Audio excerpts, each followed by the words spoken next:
ஓம் சைராம், ஜெய் சைராம். என் அன்பின் பிரியமே, தொலைந்து போன பொருளை நினைத்து வருத்தப்படுவதால் நீ பெற்றது ஒன்றும் இல்லை. அர்த்தமற்ற புலம்பலால் மன அமைதியையும் நிம்மதியையும் இழக்கின்றாய். அதற்கு நீ அடுத்து என்ன செய்ய வேண்டும்? எனக்கு வழிகாட்டுங்கள் என விழிப்புடனும் தன்னம்பிக்கையுடனும் தான் என்னிடத்தில் வர வேண்டும் என்று சொல்கிறேன். நீ நினைத்ததை விட அதிகமாக ஜெயிப்பாய். நீ விழும்போதெல்லாம் தாங்கி பிடிக்கவும், மனம் உடையும் போதெல்லாம் தட்டி கொடுக்கவும், தனியே அழும்போதெல்லாம் உனது கண்ணீரை துடைக்கவும் உன் சாய் தேவா நான் இருக்கிறேனே. பிறகு எதற்காக கவலைப்படுகிறாய்? உனது வீட்டில் இனி செல்வத்திற்கு பஞ்சம் இருக்காது.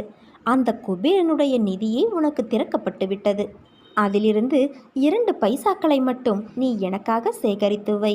அது நம்பிக்கை, பொறுமையாகும். உன் பிரச்சனைகளுக்கு தீர்வை கொடுக்க இன்று உன் இல்லம் தேடி வருகிறேன்.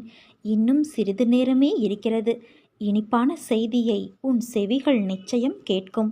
யார் உனக்கு துன்பத்தை கொடுத்தார்களோ அவர்கள் இன்றைக்கு நிச்சயம் நன்றாக இருப்பதை போன்ற தோற்றம் உனக்கு தெரியும்.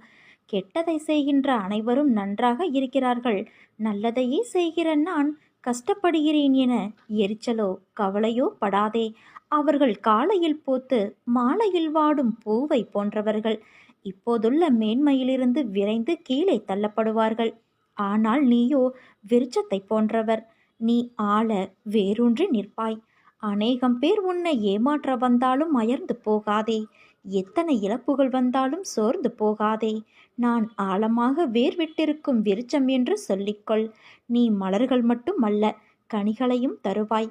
அதன் மூலம் வருகின்ற நன்மை பலருக்கும் பயனாக இருக்கும். நாம் இன்று கஷ்டப்படுவதைப் போலத்தான் நாம் எதிரில் இருப்பவரும் ஒரு நாள் துன்பத்தை அனுபவிக்கப் போகிறார் என்பது உனக்கு தெரிந்துவிட்டால் நிச்சயமாக அவர்கள் மீது கோபப்பட மாட்டாய். அவர்களுக்காக நிச்சயம் நீ பரிதாபப்படுவாய். இன்று நான், நாளை நீ என்று சொல்லிக்கொள்வாய். உனக்கு தவறு இழைத்தவரை பார்க்கும்போது இவரும் தண்டனைக்கு தயாராகிறார் என்பதை தெளிவாக தெரிந்து அவருக்காக பரிதாபப்படு. எந்த சூழ்நிலையிலும் பாதிக்கப்பட மாட்டாய். ஏனென்றால் உன் மனதை படிக்கிற நான் நிச்சயம் வெகுமதிகளை அள்ளித் தருவேன். உனக்காக நான் வகுத்த வழியில்தான் நீ பயணிக்கின்றாய். பயமின்றி முன்னேறு என் குழந்தையே. வரும் தடைகள் எல்லாம் உன் நலனுக்காகத்தான். உன் பொறுமைக்கும் நம்பிக்கைக்கும் நீ கனவிலும் நினைக்காத வாழ்வை நான் உனக்கு அமைத்து தருவேன். எப்போதுமே ஒன்றை புரிந்து கொள். பகைவர்கள் உனக்கு வெளியில் இல்லை. பலவீனமான எண்ணங்களே உன் உண்மையான எதிரிகள். அறிவு ஒன்றுதான் அச்சத்தை முறிக்கும் அரிய மருந்து. அறிவை வளர்த்து கொண்டால் எல்லாவிதமான பயங்களும் அகன்றுவிடும். செயல் புரியாத மனிதனுக்கு தெய்வம் ஒருபோதும் உதவி செய்யாது. எத்தனை கவலை சோதனை வந்தாலும் நம்மால் அதை கடந்து போக முடியும் என்ற தன்னம்பிக்கை கொண்ட மனமிருந்தால் போதும், எதையும் சாதித்து விடலாம். பெரும்பாலான தோல்விகளுக்கு காரணம் உன்னிடம் உள்ள அவநம்பிக்கைதான். வாழ்க்கை என்பது துல்லியமான அறிவியல் அல்ல, அது ஒரு கலை. அனுபவித்தால் மட்டுமே அது புரியும். யோசித்து ஒரு செயலை செய்ய தொடங்கும் போது செவிடாய் மாறிவிடு. ஏனென்றால் முதலில் உற்சாகமான சொற்களை விட கேலி சொற்கள் தான் அதிகம் இருக்கும். வாழ்வதற்கு நிறைய சிரமப்பட வேண்டிய அவசியமில்லை. ஆனால் சாதிக்க வேண்டும் என்றால் நிறைய சிரமப்பட வேண்டும். வெற்றி பெற விரும்புவோர் செல்லும் பாதை சிவப்பு கம்பளம் விரித்து இருக்காது. கரடுமுரடான பாதையாகத்தான் இருக்கும். அதில் பயணம் செய்துதான் நாம் வெற்றி பெற வேண்டும். வாழ்க்கையில் நம்பிக்கை, நிதானம், பொறுமை, சகிப்புத்தன்மை, உண்மையான அறநெறியில் வாழுதல், புறம் பேசாமல் இருத்தல், இதை நீ கடைபிடித்தாலே உன் பாதை மேலும் சுகமான பயணமாய் அமையும். உனக்கு என் அருளும் ஆசியும் எப்போதும் உண்டு என் செல்ல குழந்தையே. என்னை கேவலமாக பேசியவர்கள் முன் நான் வாழ்ந்து காட்ட மாட்டேனா என்று நீ ஏங்கிக் கொண்டு இருக்கிறாய். கவலை கொள்ளாதே. சத்தியத்திற்கும் எனக்கும் கட்டுப்பட்டு நேர்மையோடு இருக்கும் நீ நிச்சயம் தடைகளை தகர்த்து வெற்றியடைவாய். உலகில் சிலர் எப்பொழுதும் மற்றவர்களை காயப்படுத்தி கொண்டுதான் இருப்பார்கள். அதைத்தான் அவர்கள் உனக்கும் இழைக்கிறார்கள். அந்த சொற்களுக்காக நீ வருந்தாதே.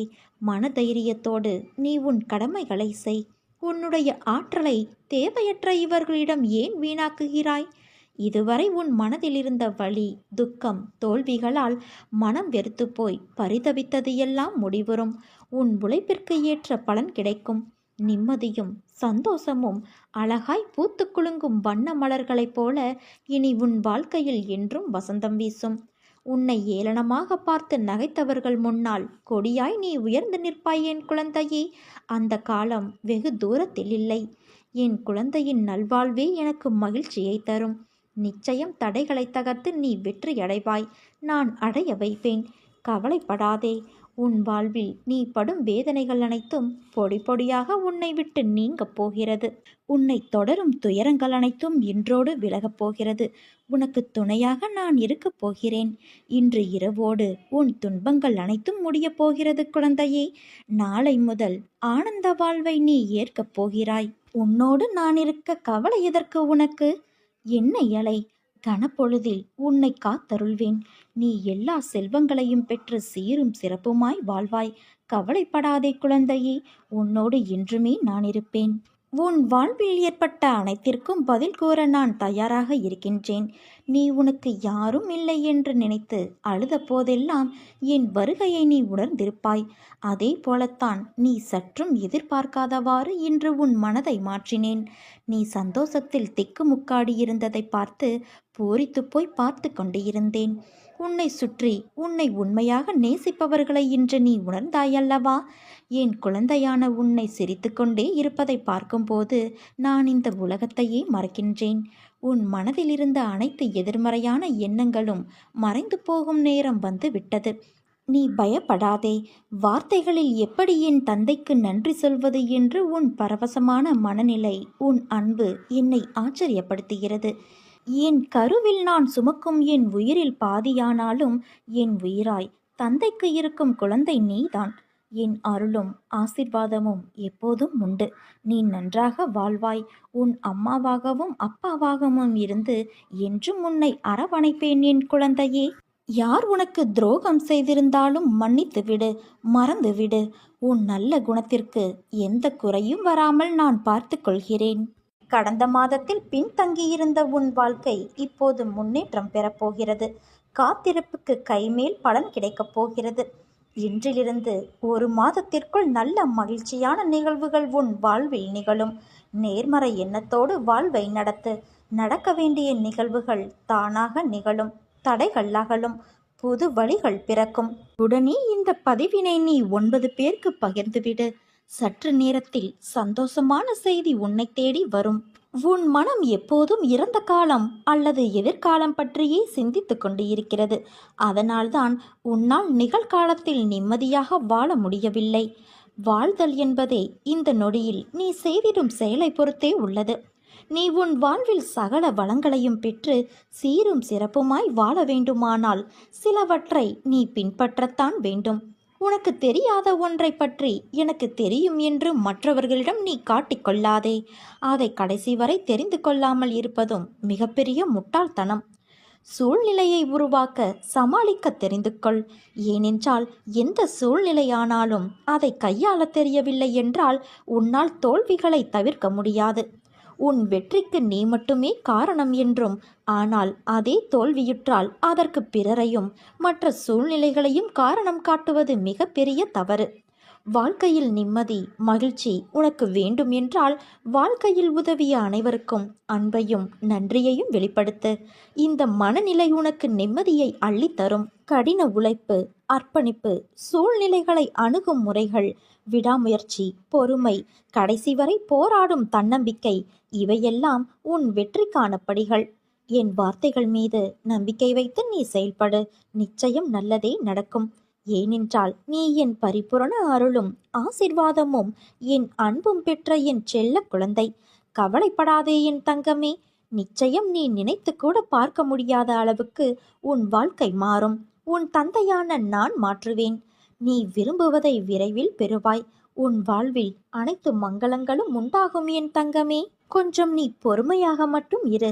அதற்கு பரிசு நீ அனுபவித்த சோதனைகளை விட பல மடங்கு சிறப்பான ஒன்றை நான் கொடுப்பேன். நான் உன் முன்னேதான் அமர்ந்து கொண்டு இருக்கிறேன். உன் கோரிக்கைகளை கேட்டுக்கொண்டே இருக்கிறேன். ஆனால் நீயோ, அப்பா எனக்கு நிம்மதி இல்லை, சரியாக சாப்பிட முடியவில்லை, கழுத்தை நெரிக்கும் கடன்கள், எனக்கு நிறைய பணம் வேண்டும், நீங்கள்தான் கிடைக்க வழி செய்ய வேண்டும், சொல்லுங்கள் அப்பா இது உன் கோரிக்கைகள் அல்லவா? உனக்கு செய்யாமல் உன் தந்தையான நான் வேறு யாருக்கு செய்ய போகிறேன்?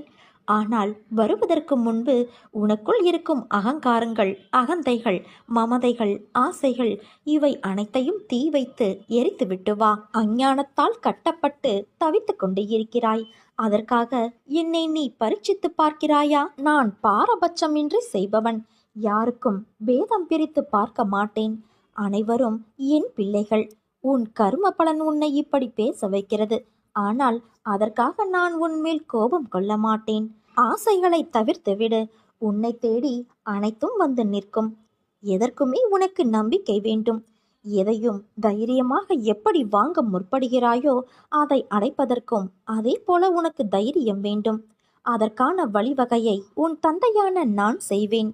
உன் வாழ்க்கையின் தரத்தை நான் உயர்த்தப் போகிறேன். நம்பிக்கையோடு இரு. உன் அப்பா நான் இருக்கிறேன். நான் உன் அன்பிற்கு வசப்பட்டு விட்டேன். இனி உன்னை விட்டு உன் தந்தையான நான் எங்கும் போக மாட்டேன். இனி உன் எதிர்காலத்தை பற்றி உனக்கு கவலையே வேண்டாம் என் குழந்தையே. முக்காலமும் நான் உனக்காக நிற்பேன். உனக்கு துணையாக நிற்பேன். என்மேல் நம்பிக்கை கொள். உனது துயரங்கள் விரைவில் ஒரு முடிவுக்கு வரப்போகிறது. தேவையில்லாமல் உன் கண்களை நீ கலங்க வைக்காதே.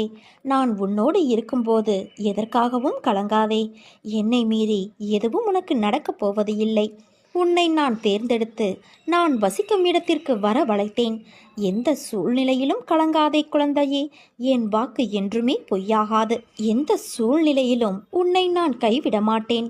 நம்பிக்கையோடு இரு. உனக்கு என்ன வேண்டும்? உனக்கு கொடுத்து அழகு பார்க்காமல் நான் வேறு யாருக்கு தரப்போகிறேன்? வேண்டியதை எடுத்துச் செல். என் கஜானாவின் வாயிற்கதவுகள் உனக்காக எப்போதுமே திறந்து இருக்கும். உன் துயரங்கள் அனைத்தும் விலகப் போகிறது. எது உன்னிடத்தில் சேர வேண்டுமோ அது உன்னிடத்தில் சேர வேண்டிய நேரத்தில் தானாகவே வந்து சேர்ந்துவிடும். அனைவரும் வியக்கும் வண்ணம் நீ உயரக்கூடிய கால நேரம் இது என் குழந்தையே. நிம்மதியாக இரு. மகிழ்ச்சியாகவும் இரு. உன் கர்ம பலன்கள் ஒவ்வொன்றாக விலகப் போகிறது. வாழ்க்கையில் பெயர், புகழ், பெரும் செல்வந்தர்களின் மத்தியில் நீயும் பெரும் செல்வந்தராக திகழப் போகிறாய். மற்றவர் மத்தியில் நீ உயரப் போகின்றாய். உன்னை இன்று வழி நடத்தி செல்லும் ஆசான் நான். சோதனைகள் என்பது எல்லோருக்கும் வரும். அதிலிருந்து யாரும் தப்பிக்க முடியாது. ஆனால் நான் என் பக்தரை அந்த சோதனையான நேரத்திலும் மிக சுலபமாக காப்பாற்றி விடுவேன். எப்படி என்றால், தேர்வு கடினமாக இருக்கிறது, கேள்வி எதுவும் தெரியவில்லை என தவிக்கும் மாணவரிடம் புத்தகத்தை தந்து கேள்விக்கான பதிலையும் எடுத்து கொடுத்து எழுதச் சொன்னால் எப்படி இருக்குமோ அப்படித்தான் என் செயலும் இருக்கும். எல்லா கஷ்டமும் ஒரு நாள் முடிந்துவிடும் என்பதால் எந்த சூழலிலும் தவறான வழிக்கு போகக்கூடாது. இதை நான் விரும்புவது இல்லை. நேர்வழியில் போ. அங்கே நான் நிறைய வைத்துக்கொண்டு உனக்காக காத்திருப்பேன் என்பது அனுபவ உண்மை. உன்னுடைய கண்ணீரும் நேர்மையும் என்றும் வீண் போகாது என் குழந்தையே. உன் கண்ணீருக்கான பலன் நிச்சயம் உன்னை வந்து சேரும். நேர்மையை மட்டும் நீ ஒருபோதும் விட்டுவிடாதே. ஆனால் அவ்வப்போது மனதில் காரணமற்ற பாரம் ஏறிக்கொள்கிறது. மனம் கடந்த கால பிரச்சனைகளில் சிக்கிக்கொள்ளும் போது இயல்பாகவே அனுபவிக்க வேண்டிய சந்தோஷங்களை இழந்து விடுகிறது. அதனால் குடும்பத்தில் எது நடந்தாலும் கண்டும் காணாமல் இரு. முடியாத நிலையில் வீட்டை விட்டு வெளியே வா. அருகில் உள்ள கடைவீதிக்கு சென்று வா. எப்போதும் என்னை நினைவில் வை. உன் மனதை சாந்தப்படுத்தி உன்னை துன்பங்களிலிருந்து உன் தந்தையான நான் காப்பேன். உன்னை புரியாமல் உன்னிடம் வீணாக சண்டை போடுபவர்களுக்கு அவர்களின் தவறை நான் உணர வைப்பேன். உன் வாழ்க்கையில் உனக்கு எவ்வளவு கஷ்டங்கள் வந்தாலும் என் முகத்தை நீ பார்க்கும்போது உன் மனதில் ஒரு நம்பிக்கை வரும் அல்லவா? அந்த நம்பிக்கைதான் உனக்கு எல்லாமே கை கொடுக்கப் போகிறது. இன்று உன்னுடைய பிரார்த்தனைகளை உன் தந்தையான நான் என் மனதார ஏற்றுக்கொண்டேன். உன் பிரார்த்தனைக்கான பலனை நீ விரைவில் அடைவாய். உன் உருகிய மனதோடு என்னை ஒரு முறை அப்பா என்று அழைத்துவிடு. நீ யாராவது ஒருவருக்கு ஒரு பொருளை பயன்படுத்துவதற்கு கொடுத்தால் அந்த பொருளை அந்த நபர் பயன்படுத்திவிட்டு கொடுக்கும் பொழுது அந்த பொருள் நீ கொடுத்தது போலவே நன்றாக இருந்தால் நீ அப்பொழுது என்ன நினைப்பாய்? அந்த நபர் மீது உனக்கு ஒரு நம்பிக்கை வரும். அந்த நம்பிக்கை எப்படி என்றால், அந்த நபருக்கு நீ திரும்பவும் அவர் கேட்கும் பொருளை கொடுக்க முன் வருவாய். அப்படித்தானே? அதே அந்த நபர் உன் பொருளை பழுதாக்கியோ அல்லது சேதப்படுத்தியோ உன்னிடம் திரும்ப கொடுத்தால் உனக்கு அவர் மீது எண்ணம் என்ன தோன்றும்?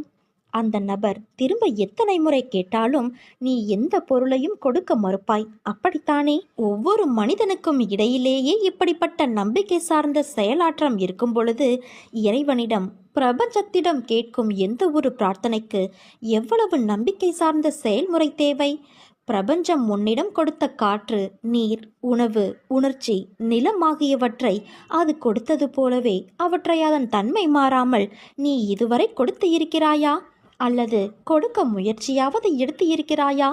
தனித்தனியே ஒவ்வொரு மனிதனுக்கும் இந்த பிரபஞ்சம் மேலே குறிப்பிட்ட எல்லாவற்றையும் பயன்படுத்த கொடுத்தது. ஆனால் நீ அவற்றையெல்லாம் எப்படி திரும்ப கொடுத்திருக்கிறாய்?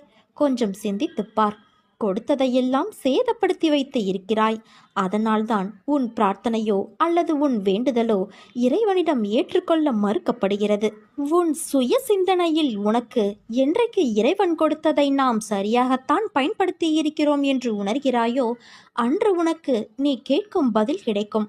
இதுவும் நம்பிக்கை சார்ந்ததுதான். அந்த நம்பிக்கையே இறை நம்பிக்கை.